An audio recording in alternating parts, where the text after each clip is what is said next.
Welcome to my channel zip story. दोस्तों, एक गांव में दो बहनें रहती थीं, काव्या और मीरा। दोनों अनाथ थीं क्योंकि उनके माँ बाप एक हादसे में चल बसे थे। काव्या 18 साल की थी और जिम्मेदार थी, वहीं मीरा सिर्फ 15 साल की मासूम और सपने देखती थी।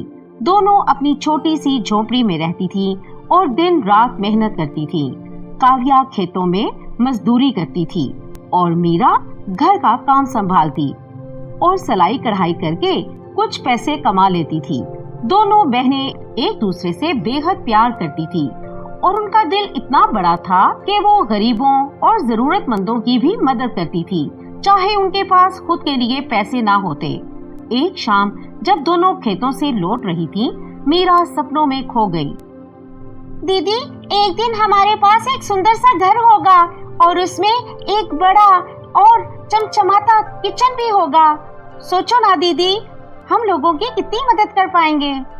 काव्या उसके सपनों भरी आंखों को देखकर मुस्कुराती है और बोलती है, छोटी, सपने देखने से क्या होता है, मेहनत भी तो जरूरी है। सपने तभी सच होते हैं जब हम अपनी तकदीर को बदलने की कोशिश करें। दोनों बेचैनी से अपने घर पहुंचती हैं। जब रास्ते में एक बुढ़िया उनके सामने आती है। उसके कपड़े गंदे और फटे हुए थे और उसका चेहरा थका हारा सा लग रहा था। बुढ़िया बोली, बेटा, मैं बहुत थक गई हूँ और बहुत भूखी भी हूँ। क्या तुम मुझे कुछ खाने को दे सकती हो? काव्या और मीरा ने उसकी तरफ देखा। उनकी आंखें दर्द से भरी थी। जी दादी अम्मा, आप हमारे साथ चलिए, हम आपको खाना भी खिलाएंगे और आराम भी करने देंगे। हाँ दादी अम्मा, हमारा घर पास में ही है, चलिए, आपको थोड़ा आराम मिल जाएगा। दोनों बहनें बुढ़िया को अपनी छोटी सी झोंपड़ी में ले आईं और अपने बर्तन में जो कुछ था सब निकाल कर उस बुढ़िया को दिया। खाना खत्म करने के बाद बुढ़िया उन दोनों की तरफ देखती है और मुस्कुराती है। तुम दोनों सच में बहुत नेक दिल हो। तुमने बिना कुछ सोचे मेरी मदद की। मैं तुम्हें एक अनमोल तोहफा देना चाहती हूँ। दादी अम्मा, हमें किसी तोहफे की जरूरत नहीं है, आपका आशीर्वाद ही हमारे लिए सब कुछ है। अरे बेटा, ये सिर्फ आशीर्वाद नहीं है, तुम्हारी नेक दिल और मेहनत का फल है। बुढ़िया ने अपने कपड़ों से 2 चाबियां निकाली। एक चाबी सोने की थी और एक चांदी की। ये दोनों चाबियां तुम्हारे लिए हैं। जब तुम इन्हें अपने किचन में इस्तेमाल करोगी तो एक ऐसा जादू होगा जो तुम्हारी जिंदगी बदल देगा और तुम्हें किसी भी मुश्किल का सामना नहीं करना पड़ेगा। काव्या और मीरा समझ नहीं पा रही थी कि ये क्या हो रहा है, लेकिन उन्होंने चाबियां ले ली। क्या ये सच में जादू की चाबियां हैं? मुझे तो ये अजीब लग रहा है। दीदी, दादी अम्मा का आशीर्वाद है, चलो करके देखते हैं। रात को मीरा के मन में सोच आई कि क्यों ना इस चाबी को आजमा लिया जाए। उसने सोने की चाबी उठाई और किचन के ताले में घुमाई। देखते ही देखते पूरा किचन चमकते हुए सोने का हो गया। मीरा ये देखकर घबरा गई, लेकिन उसकी खुशी भी चेहरे पर नजर आई। वाह! वो भागकर काव्या को उठाती है। दीदी, दीदी, दीदी, जल्दी उठो और देखो, ये क्या हो गया। काव्या उठकर देखती है और देखती रह जाती है, क्योंकि पूरा किचन सोने का बन गया था। दीवारें, चूल्हा, सब कुछ चमक रहा था। ये क्या है? सच में जादू हो गया। दोनों बहनें बहुत खुश थीं। कुछ दिनों में ये खबर गांव भर में फैल गई और सब लोग उनके घर आने लगे। कुछ लोग उनको बधाई देने आए और कुछ लोग उनसे जलन भी महसूस करने लगे। उनमें एक थी शांता, जो पहले उनके दुख सुख में साथ देती थी, लेकिन अब उनसे जलने लग गई थी। तुम दोनों तो अब अमीर हो गए हो, तुम्हें अब काम करने की क्या जरूरत है? नहीं शांता दीदी, हम अपनी मेहनत नहीं छोड़ेंगे। ये तो सिर्फ एक तोहफा है, लेकिन हमारा असलियत तो मेहनत ही है ना। लेकिन शांता के दिल में लालच आ गया उसने सोचा कि अगर ये चाबियां उसके पास आ जाएं तो वो भी अमीर बन सकती है। एक रात जब सब सो रहे थे, शांता उनके घर चोरी से घुस गई और चाबियों को चुरा लिया। अब देखना, मैं भी अपना किचन सोने का बनाऊंगी और मेरी किस्मत चमकेगी। अपने घर पहुंचते ही उसने सोने की चाबी अपने किचन में लगाई। पहले तो किचन सोने का बन गया, लेकिन उसके बाद थोड़ी देर में उस किचन में आग लग गई। हाय, ये क्या हो रहा है? मेरे किचन को क्या हो गया? उसका पति राजू पानी डालने लगता है, लेकिन कोई फायदा नहीं होता। धीरे धीरे पूरा घर जलने लगता है और शांता और राजू घबराकर रोते हैं। इसी बीच वही बुढ़िया उनके सामने आई और गुस्से से बोली, तुमने लालच में आकर गलत काम किया। ये चाबियां उन दोनों बहनों के लिए थी जो अपनी दौलत का सही इस्तेमाल करती हैं। तुमने इन्हें चुराया, इसीलिए तुम्हें ये सजा मिली। शांता और राजू ने अपनी गलती मान ली और रोते हुए माफी मांगी। दादी अम्मा, हमें माफ कर दीजिए, हमसे गलती हो गई। हमने लालच में अंधे होकर सब कुछ खो दिया। हाय हाय। लालच इंसान को बर्बाद कर देता है। अगर तुम अपनी गलती सुधारो, सच्चाई और ईमानदारी से जियो, तो तुम्हें भी खुशी मिलेगी।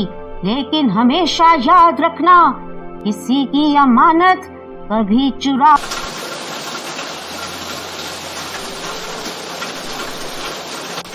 विष्णु, अगर बारिश ऐसे ही होती रही तो हमारी ये झोंपड़ी गिर जाएगी। मुश्किल से हमारे पास यही है, और अगर बारिश ना रुकी तो हमारी फसल भी खराब हो जाएगी। रानी, शुभ शुभ बोलो। चलो दूसरी तरफ बैठ जाते हैं। जब दोनों दूसरी तरफ बढ़ रहे होते हैं तो एक तरफ से छत गिर जाती है। डर और बेचैनी के साथ वो दोनों उसी जगह पर रात गुजारते हैं।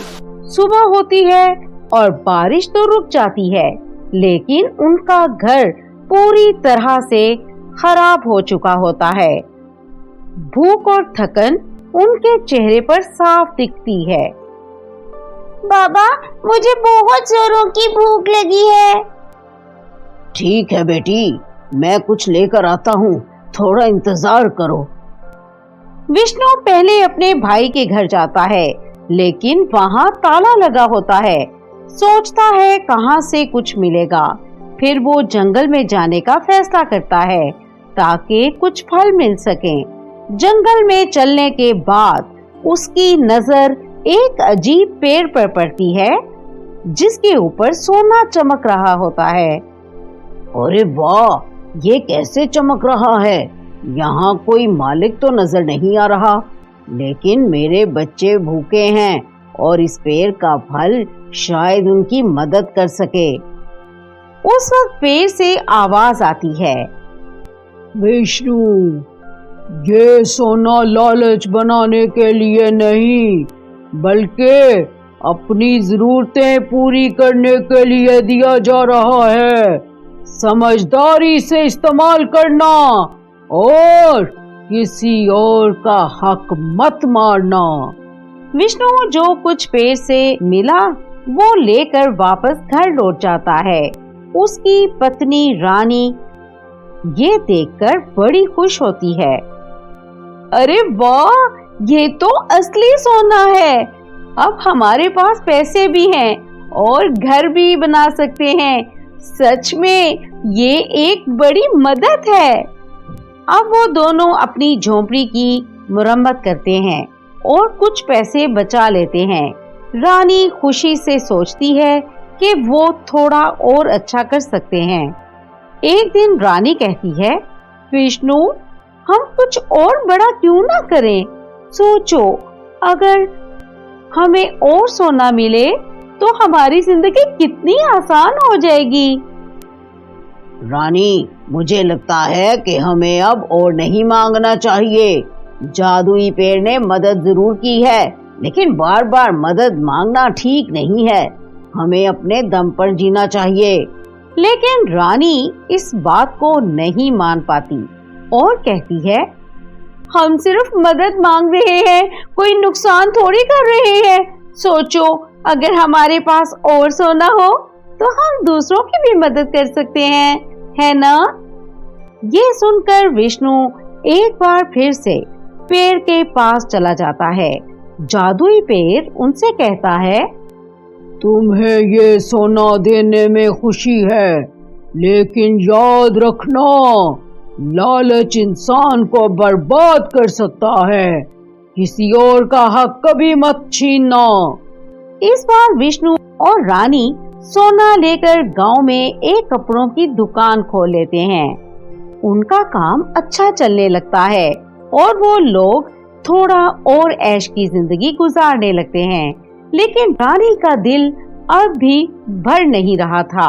एक दिन रानी कहती है, विष्णु, अगर हम शहर में भी अपना शोरूम खोलें तो कितना फायदा होगा। हम और भी पैसे कमा सकते हैं और लोगों के लिए नौकरी भी बना सकते हैं। रानी, मुझे लगता है कि हमें इस बार रुक जाना चाहिए। पेड़ ने हमें पहले ही काफी मदद दी है। पर रानी फिर इंसिस्ट करती है और कहती है, हमारी मदद से और लोगों को भी काम मिलेगा, इसमें बुरा क्या है? विष्णु फिर से पेड़ के पास जाता है और पेड़ उन्हें फिर से सोना दे देता है, लेकिन कहता है, याद रखना, किसी के साथ नाइंसाफी मत करना और अपना दिल बड़ा रखना। अब विष्णु शहर में शोरूम खोलता है और गांव वाली दुकान रानी संभालने लगती है। रानी अपने साथ एक नौकरानी भी रखती है, लेकिन जब उसको तनख्वाह देने का वक्त आता है तो वो उसे कम पैसे देती है। गीता दीदी, ये तो बहुत कम है, मैं इसमें अपना गुजारा नहीं कर सकती। अरे, ये तुम्हारे लिए काफी है, तुम अच्छा काम नहीं करती हो, इसलिए इससे ज्यादा नहीं मिलेंगे, चलो भागो। ये बात जादुई पेड़ तक पहुंचती है और पेड़ को रानी के लालच से बड़ी नाराजगी होती है। जादुई पेड़ अपने दिए हुए सोने को वापस ले लेता है और रानी और विष्णु एक बार फिर गरीबी की जिंदगी में लौट जाते हैं। विष्णु और रानी दोनों पेड़ के पास जाकर माफी मांगते हैं और कहते हैं, जादुई पेड़, हमसे गलती हो गई, हम समझ नहीं पाए कि लालच ने हमारी आंखें बंद कर दी थी। आज हमें पता चला कि असली खुशी इंसानियत में है, पैसों में नहीं। याद रखना, पैसा और ताकत कभी भी इंसान के असली दोस्त नहीं होते।